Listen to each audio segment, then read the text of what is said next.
In this video, we'll look at expressing a given value as a base of 2 or 3. So the first example we have here is 1 over 16. So first of all, I need to decide whether or not that would be a base of 2 or 3. And because it's even, there's a good chance it's a base of 2.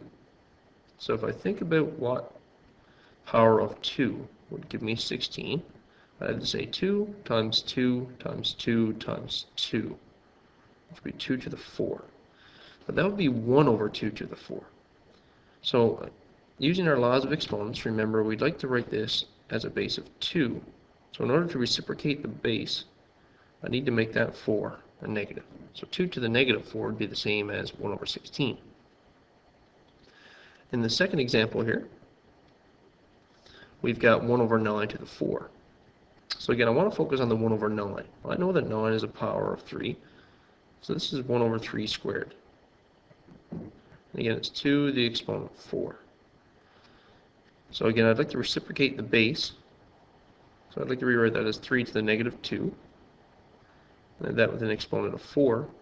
Because it's a power of a power, I'd say that's 3 to the negative 8. So 3 to the negative 8 is equivalent to 1/9 to the power of 4. The next example, we're getting into fractional exponents.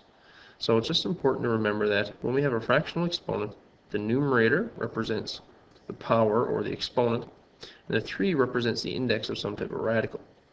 So I'm going to focus on 27 and 81 here, both of which are powers of 3.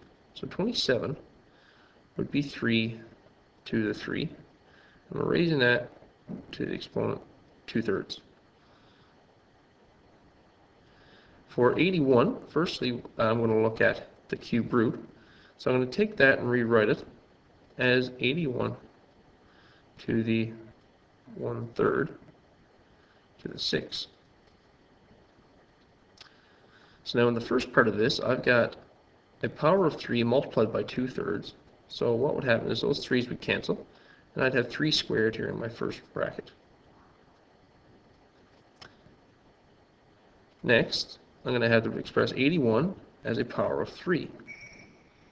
So it'll be 3 to the 4, and then again times 1/3 to the 6. So I'd have 3 squared here, and then I've got 3 to the 4, and 1/3 times 6 is going to be 2.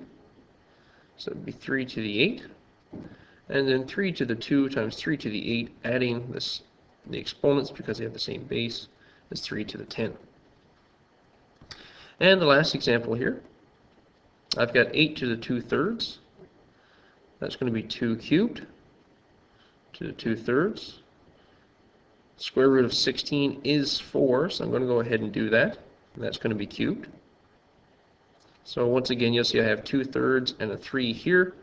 So that 3 will cancel with that 3. So I have 2 squared times 2 squared cubed, meaning I've got 2 squared times 2 to the 6. Same base, add our exponents. I have 2 to the 8.